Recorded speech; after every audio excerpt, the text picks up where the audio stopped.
I've always been a heavy sleeper. I could sleep through thunderstorms, construction noises, you name it. But a few years ago I started experiencing something that shook me to my core. Sleep paralysis. At first, it was the occasional episode. I'd wake up in the middle of the night and find myself completely unable to move. It felt like I was trapped in my own body, and then the hallucinations started. It always started with a feeling of intense dread, like there was something in the room with me, something I couldn't see. And then I'd see it, a shadowy figure standing at the foot of my bed, watching me. The first time it happened, I thought I was dreaming, but then the figure started moving, and I realized I was awake. I tried to scream, to move, anything, but I was completely paralyzed. One night, things took a darker turn. I woke up to find myself completely paralyzed, as usual, but this time, the figure was different. It was tall and skeletal, with long bony fingers that seemed to stretch out for miles. It leaned over me, its hot breath on my face, and then it spoke. "Your time is running out," it hissed. "We're coming for you." I tried to scream, to move, anything, but I was completely paralyzed, trapped in my own body as the figure loomed over me. And then, just as suddenly as it had started, it was over. The figure disappeared, and I could move again. The figure moved closer, its shadowy form twisting and writhing. It had no face, no discernible features, but I could feel its eyes on me, its malevolent energy suffocating me. I'd hear whispers in my ear, words I couldn't understand, but that filled me with a sense of foreboding. I don't know how long it lasted. It felt like hours, but it was probably only a few minutes. And then, just as suddenly as it had started, it was over. The figure disappeared, and I could move again. It happened again and again, each time with a different figure, a woman in a white dress, a child with glowing eyes, a faceless man with a top hat. Each time I was paralyzed with fear, unable to do anything but watch as they watched me. I started avoiding sleep as much as possible. I'd stay up all night, drinking coffee and watching TV until I couldn't keep my eyes open any longer. But it didn't help. The episodes still came, and they were just as terrifying as ever. Eventually, I sought help. I went to a sleep specialist who diagnosed me with sleep paralysis. She explained that it was a common condition caused by a disruption in the REM sleep cycle. But knowing what it was didn't make it any less frightening. I still experience sleep paralysis from time to time, but I've learned to cope with it. I remind myself that it's just a hallucination, that it can't hurt me. And when I do wake up paralyzed, I focus on my breathing, counting each inhale and exhale until the episode passes. Sleep paralysis is a terrifying experience, but I know I'm not alone. And as long as I remember that, I can make it through each episode no matter how terrifying it may be.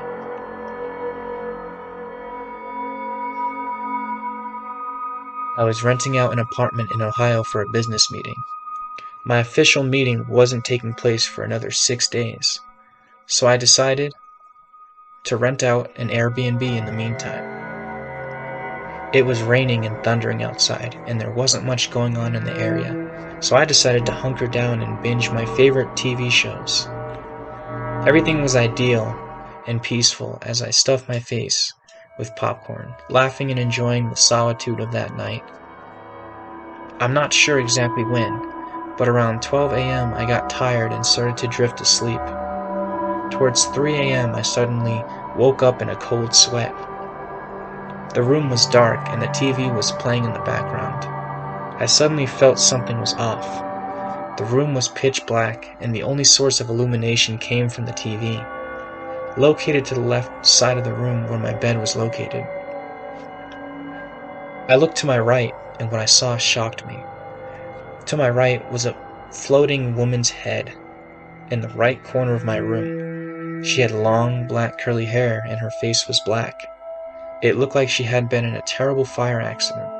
From the way the TV was positioned, I could see her deformed face, but nothing else. The rest of her body was covered in the darkness, despite her only being a mere 5 feet away from me. I was terrified and covered in cold sweat. I simply couldn't move. I tried so hard to scream, but only a whimper came out. It felt like I was trapped in my own body. My subconscious was stuck in an empty shell. The smiling face stared at me for what must have felt like hours. She was grinning at me with her big, sharp teeth. And then suddenly, she lunged at me. This sudden burst of adrenaline came over me, and I bolted for the bathroom door. I slammed it behind me and locked myself inside and cried, begging her to leave me alone. I heard her screeching and banging on the door. I couldn't see anything, so I switched on the bathroom light. Upon turning on the light in the bathroom, I was met with a horrific sight. I saw her horrific face in the mirror. Her face was mangled and burnt. She was covered in blood and her eyes were missing. She smiled at me and opened her mouth.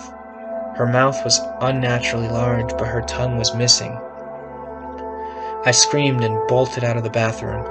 I packed my things and left that Airbnb. I called my business partner and canceled the appointment. I never returned to that spot in Ohio ever again. That day will forever be burned into my memory as the scariest night of my life.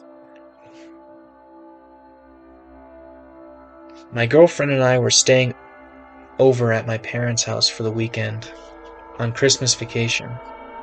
My parents had left town to pick up gifts for the family, and my girlfriend was running errands.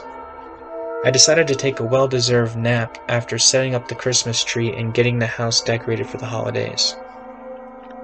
I also knew that my parents and girlfriend would be coming home soon, so I tidied up the kitchen, did the dishes, and went to the guest bedroom to get some sleep. It was about 3 in the afternoon when I finally dozed off. A few hours later, I suddenly woke up to the telephone ringing next to my bed, on the nightstand. The ringing was so loud, my ears started ringing. I sat up only to find that I was looking down at my body. To my horror and amazement, I saw my body and saw that my eyes were closed and my body was motionless. I started freaking out and trying to fly myself back into my body, but all my efforts were fruitless. Suddenly, I saw smoke coming in through underneath the door. My subconscious felt extreme heat all around me, as I was finding it hard to breathe. There was a black fog surrounding my body and I couldn't see anything. I started hearing screams and the windows shattering. I could not see where all this noise was coming from. Then suddenly, I reached into my pocket. I heard my heart race as my subconscious was teleported to another room. This room had nothing but darkness in it. I reached into my pocket and pulled out a lighter that my father had given me a week prior. This was a tiny flame that lit up the dark room where I was walking. With each step, I felt weaker and weaker. I was almost ready to close my eyes, but then I spotted a door 50 yards in front of me. By the 25th yard, I was utterly tired. I was sure this was all a dream because of how bizarre this whole situation was, but it felt too real to be a dream. Suddenly, I was 30 feet from the door. I could barely see 2 steps in front of me due to how dark it was.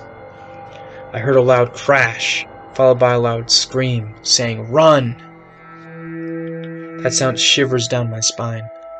It was the most terrifyingly loud scream I have ever heard. I bolted for the door.